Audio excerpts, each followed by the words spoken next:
ಶಿಕ್ಷಕರ ಅಭಿಪ್ರಾಯವನ್ನು ನಾವು ಸ್ವೀಕರಿಸಬೇಕಾಗತ್ತೆ. ಒಂದು ವೇಳೆ ಬಹುಶಃ ಆ ಪ್ರದೇಶದವರಾಗಿದ್ದರೆ ಅವರು ಯಾವ ರೀತಿಯಲ್ಲಿ ಈ ಡೆಂಗ್ಯೂವಿನ ವಿರುದ್ಧ ಜಾಗೃತಿ ಮೂಡಿಸುವಂಥ ಕೆಲಸವನ್ನು ಮಾಡ್ತಾ ಇದ್ದಾರೆ ಅಂತೇಳಿ. ನಮಸ್ಕಾರ. ನಮಸ್ಕಾರ. ಹೇಳಿ, ನಿಮ್ಮ ಧ್ವನಿ ಕೇಳಿಸ್ತಾ ಉಂಟು. ಸರ್, ನಾನು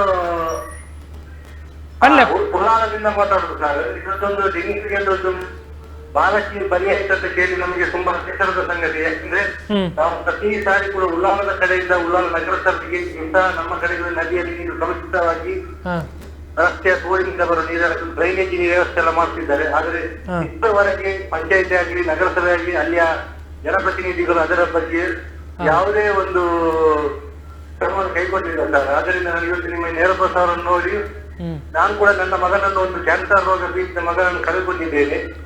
ಜ್ವರದ ಶಾಲೆಯ ಮಗು ಅದು ಕೂಡ ಜ್ವರದ ಶಾಲೆಯ ಮಗು. ಇವತ್ತು ಆ ಮಗುವನ್ನು ನೋಡಿ ನನಗೆ ಕೂಡ ತುಂಬಾ ಬೇಜಾರಾಗಿದೆ. ಯಾಕೆಂದ್ರೆ ನನ್ನ ಮಗನ ಶಾಲೆಯಲ್ಲಿ ಕಲಿತಂತಹ ಹೆಣ್ಣು ಮಗಳು.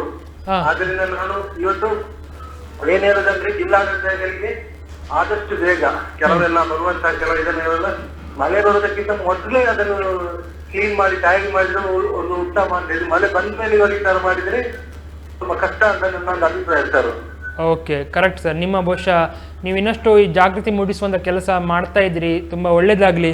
ಯಾಕಂತ ಹೇಳಿದ್ರಿ ನಿಮ್ಮದೇ ಒಂದು ನೋವನ್ನು ನಮ್ಮೊಂದಿಗೆ ಹಂಚಿಕೊಂಡ್ರಿ. ಆಗಲಿ, ದೇವರು ಒಳ್ಳೇದು ಮಾಡಲಿ. ನಮಸ್ಕಾರ.